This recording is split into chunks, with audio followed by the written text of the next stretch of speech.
What's going on, YouTube? General Vader coming to you all the way live. Just thanking God for being alive and having the will to fight against anything that's coming against our people that's trying to harm us. Being a warrior has a lot to do with having spirit and heart and vision, from God to keep us the strong warriors as we are. I thank a lot of you who checked in the Mix Radio Show. We're more than just music and silly talk. We do talk about the issues in the community. We do talk to people from the activist community as well as the entertainment and arts community. We talk to them all. And especially if they're working in the interest to help black people. Just because I'm worried about my people and trying to help my people don't mean I hate everybody else. But I'm going to call out the racism and the wrong and the bigotry that we see coming from the other side.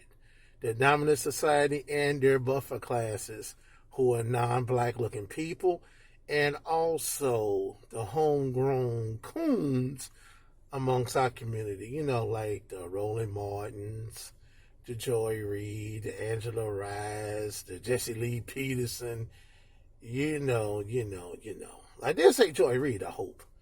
Yeah. Just looking at the thing over there happening with the Haitian people.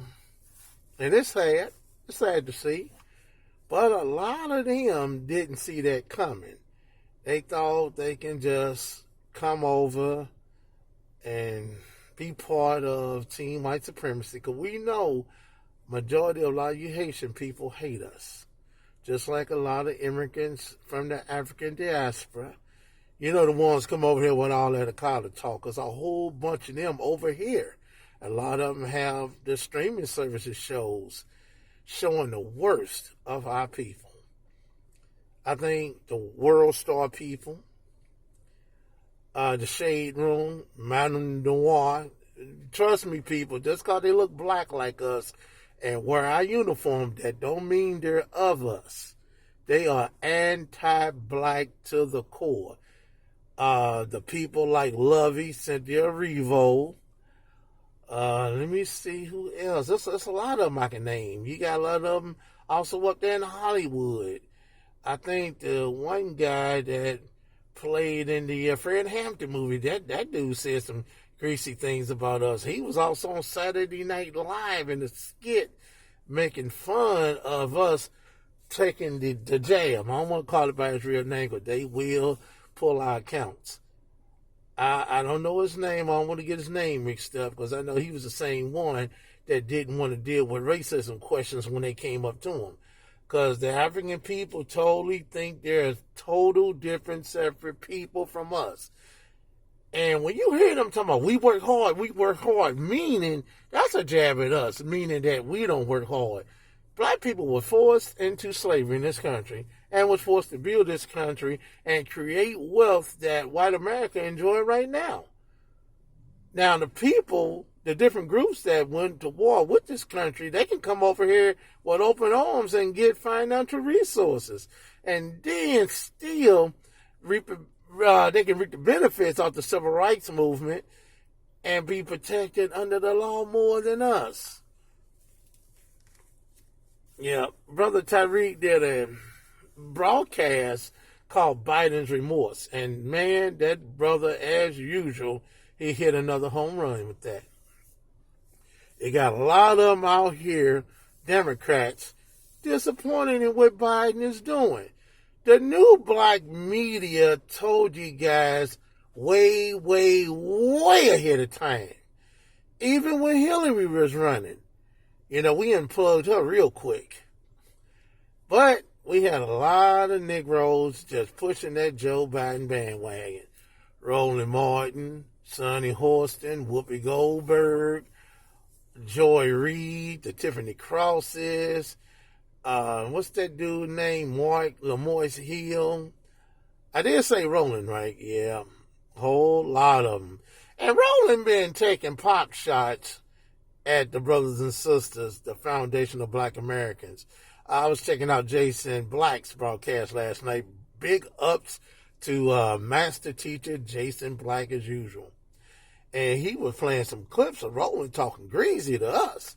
Roland don't care about his own people. Roland don't care about nobody but swollen, rolling, roly-poly Martin. He cares about nobody but himself, lining his own pockets. I think Roland would push his mama off the train if it meant another check and another free tray of biscuits. You know, I've always said in order for us to really get it together and truly advance, we need to do some in-house cleaning. I was checking out a clip a few days ago from The Real. They had Garcia, I think her name Beauvais, whatever her name is, crying and talking this stuff about how the Haitian people were treated. First of all, Garcia, you can go to hell with that. You don't give a damn about your people. You over here in America, been married twice to 2 white zaddies. You didn't even marry a Haitian man, lady. What did you do to help your people? You ran over here. I think she came over here as a child. Her and her coon parents. First thing she do is start booing up with the folks in Hollywood. And I know she was passing the draws around. And on there talking that smack about how she's so concerned. Now, one time have I seen this heifer cry and had the same passion about black people. And yeah, she said the Haitian line, well, we work hard.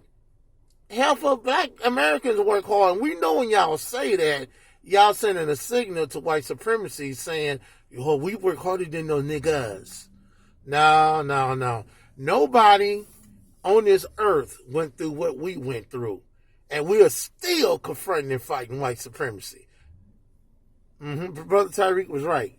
They want to come over here and reap the benefits of us caping for them. They don't want to fight. They don't have the same willpower that forefathers did. They don't have that will in them. They don't have it in them. They want us to stand up and fight. We got to stop standing up and fighting for all different groups. Black people, we need to be about foundational black American business only. Nobody's standing with us. Nobody. We need to be about us. We need to be about strictly creating wealth for us. And one of the things that a lot of you brothers and sisters in the neighborhoods can do, stop going to the non-black restaurants, the non-black stores, the little confectionaries. Because we know a whole lot of them getting off on some of them little sisters in the hood that's stuck on the narcotic. There's a few of them. I can take a few of them over in Washington Park, over here in Illinois. That's sitting up here, got sisters and got plenty of babies floating around. Some of the sisters can't go in those gas stations while some of them Hispanic men trying to fill them on the ass. We need to be about our own selves. And sisters, y'all need to quit going in them damn hair places. Man, your hair stuff in your lace fronts and stuff. But when a brother try to talk to y'all and tell you, hey, sister, you're doing it wrong to do, y'all want to put up the strong, independent black woman mess. I'm not talking about all sisters. The ones who are on code, I'm not talking to you. I'm talking to some of the ones out here who just got to go over to the King Beauty Supplies and all these different places. And knowing these people have anti-hate toward you. And the Chinese rice houses, especially them. The thing is, we need to be about us, and there's nothing wrong with us being black first. There's some of you Negroes. That was a friend of mine I knew. She was like, well, I'm female first. I'm like, damn, baby, so you're black? Your blackness had to take a back seat, right? Let me tell you, I truly believe when I was in my mama's womb, I was black. Probably when I was shot right off into it, I know it was black. And I came out black. I'm going to live and I'm going to die black as a black foundation, black American in this country. And let me throw up little Nas and I'll let this thing go. Where is the outrage for this guy? Could you imagine if a straight black entertainer said this? Or some white entertainer said, F your kids, ain't going to do what they want to do? I don't even really think this dude gay. I think this dude playing a role. and going along with it because he's getting the bag out of it. And this is what they call you selling your soul to try to gain the world. So many black men in this entertainment industry are walking around here wearing dresses, giving up their manhood. And they putting out the narrative that, oh, these niggas ain't dangerous. You don't have to be afraid of them. And folks going to buy into that, and they going to think they can just walk up to us, treat us like punks, and not realizing they're going to get knocked the fuck out. Please, white people, don't buy that hype. You thinking all of us are feminine. Thinking that we're feminine. Sorry about that. I'm stepping on my words. Just got off work this morning. Now I'm here at the laundromat washing my clothes. Please don't buy into the hype, because you're going to get your ass kicked. Or you might just get killed. That's a public service announcement to let you know. Don't cater into that propaganda on the media that we all wearing dresses and being gay and not loving our kids and hating each other. You fuck with one of us, watch. Watch and find yourselves on your back dead or hurt. I'm telling you, don't do it. Ain't nothing wrong with our masculinity. What it is, white LGBT community, you're anti-black male. Everybody else's masculinity is okay. It's okay for other male groups to be about patriarchy. It's just us you're focused on. You don't see them going after none of these white men or no other group of men. They only go after straight black men. Our masculinity was always attacked, even during slavery, all the way on up to now. Y'all better get that Buck Breaking DVD. That is an excellent, well-produced documentary, man. Tariq and the people involved in it, they were just on point. Factual information. Hey, with that said, I'd like to thank everybody for checking out In the Mix on yesterday. Me and John, we took a break. We had other things we had to take care of. If you're an independent artist, you'd like to come on the show. If you're an independent entrepreneur, comic book artist, or whoever you are, you got something to talk about, hey, hit us up in the inbox. I check the inbox every day. And if you're an independent wrestling promotion, hit us up. And you can also catch me and Shaft live every Thursday from 5 p.m. to 7 p.m. on our Facebook group page, Outside the Ring STL. We talk about the mainstream. And you can also follow us on Twitter, Outside the Ring STL. And you can follow In the Mix Radio on Twitter, In the Mix Radio. And let me touch on this about the wrestling. Finn Balor, he's a good wrestler. Don't get it twisted. I think he was the first ever WWE Universal Champion. I do not support white wrestlers wearing blackface. I don't. And over in All Elite Wrestling, Dustin Rhodes, that's the son of Dusty Rhodes, and also Cody Rhodes, who's the vice president of All Elite Wrestling. That's Dusty's son. But my issue is with Dustin Rhodes. Now, your brother, Cody, is married to a black woman, Brandy Rhodes. You are walking around here with half your face in black and you got blue in it. Dustin, that's blackface. You and Finn Balor, two white wrestlers, two different promotions.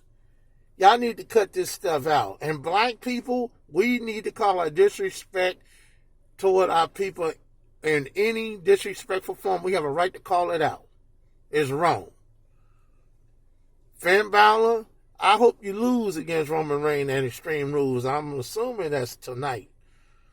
Like I said, I do not support nobody doing blackface. I was on a field trip with my school a few years ago, and it was during Halloween. And you had a lot of little white teachers dressing those kids up in blackface and putting other little colors in it. I don't care how you put it. That's blackface. Use another color to put on the kids. Put blue on them or something. That's disrespect. Hey, with that said, folks, I am out of here like a bounce check and a balled-up food stamp. Please support the black media. All the brothers associated with black media, all the sisters associated with black media. That's our only true source of information. Much respect to all of them. Peace and love, black family.